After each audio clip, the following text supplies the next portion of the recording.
setelah selesai berdoa kita akan mempelajari tentang coding dengan materi berpikir komputasional. Ada yang tahu tentang berpikir komputasional? Tidak. Jadi berpikir komputasional itu kita tuh berpikir seperti komputer.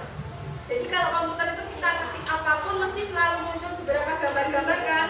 Iya. Atau kalau kita ngetik W aja, nyari kontak siapa, itu langsung muncul namanya, misal kontaknya Lawa, langsung muncul, terus kita bisa chat. Nah, seperti itu. Pemikiran seperti komputer. Selanjutnya kita akan melihat video tentang apa sih itu berpikir komputasional. Nah, sebelumnya Bu Mila akan menyampaikan tujuan pembelajaran pada hari ini. Peserta didik dapat mengetahui dan dapat menerapkan tentang berpikir komputasional dalam kehidupan sehari-hari.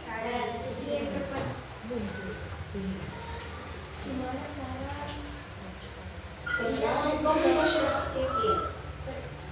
Hai teman kece, coba tebak apa artinya computational thinking atau berpikir komputasional? Adakah yang memakan jeli dan melihat kata komputasional di sini? Jadi mungkin ada hubungannya dengan komputer ya? Iya, betul sekali. Jempol buat kamu yang sudah menebak dengan benar. Berpikir komputasional adalah proses berpikir untuk menyelesaikan masalah dengan efektif dan efisien. Dalam ilmu komputer, proses berpikir ini dilakukan sebelum mulai menulis coding atau pemrograman. Jika sudah direncanakan dengan baik, maka coding yang ditulis akan sesuai dengan kebutuhan dan dapat diselesaikan dengan cepat dan tepat. Tapi ternyata berpikir komputasional juga bisa dilakukan tanpa komputer dan tanpa internet loh.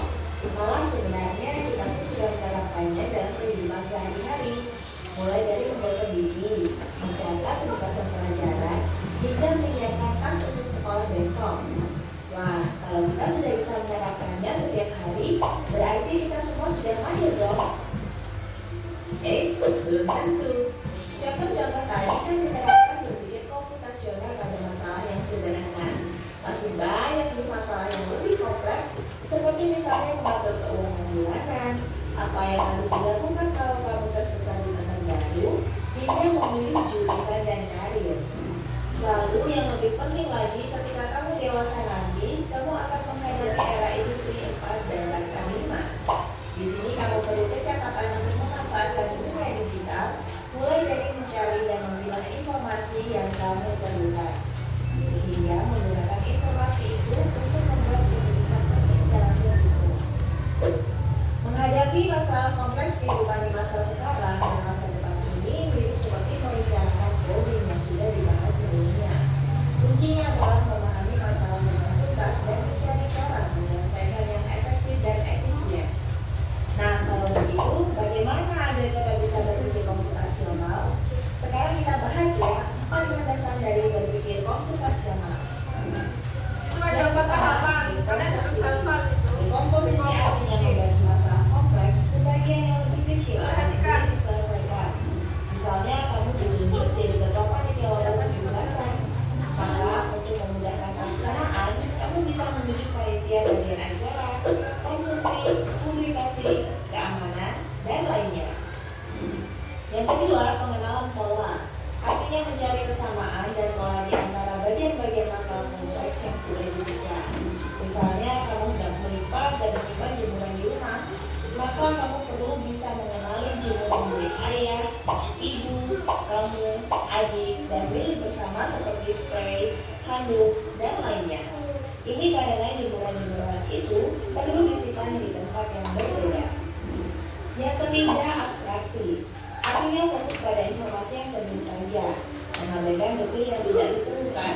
Misalnya, kamu hendak menceritakan pengalamanmu berwisata ke luar kota. Sebenarnya kamu mengalami banyak hal dari mulai berangkat di bus, berfoto bersama, makan di restoran, menginap di hotel, hingga perjalanan pulang. Tapi nggak mungkin kan kamu ceritakan semua kejadian dengan detail pada teman-temanmu. Pasti mereka bosan kalau kelamaan. Jadi kamu harus mencari beberapa kejadian yang menarik saja untuk diceritakan pada teman. Yang terakhir, algoritma. Artinya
coding, belajar membuat instruksi untuk komputer.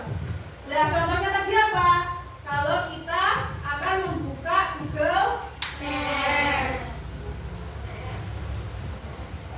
Selanjutnya, bahasa pemrograman yang umum digunakan seperti Python dan Scratch. Ini kalian bisa download di HP kalian, namanya Scratch JR. Nanti sampai rumah kalian bisa coba. Jadi di sini ada objek, misal ada hewan ayam atau kelinci. Kalian gerak-gerakin pakai tombol. Nah, si hewan itu bisa jalan sendiri. Coba nanti sampai rumah dicoba ya. Mengapa penting belajar coding? Untuk keterampilan yang sangat berguna di masa depan. Nanti kalau kalian udah lulus SMP, kalian masuk SMK, misal jurusan multimedia atau TKJ, ada kakaknya jurusan multimedia atau saudaranya, itu nanti mempelajari tentang coding. Itu selanjutnya, konsep berpikir komputasional untuk anak. Berpikir komputasi membantu kita memecahkan masalah dengan cara yang baru. Contohnya tadi, kalau kita mau membuat soto atau kita mau memblender suatu jus, pasti kan kita tahu langkah-langkahnya kan. Gak langsung buah itu langsung dimasukkan ke blender, pasti diapain dulu sebelum di jus? Setelah dikupas kemudian terus dipotong-potong.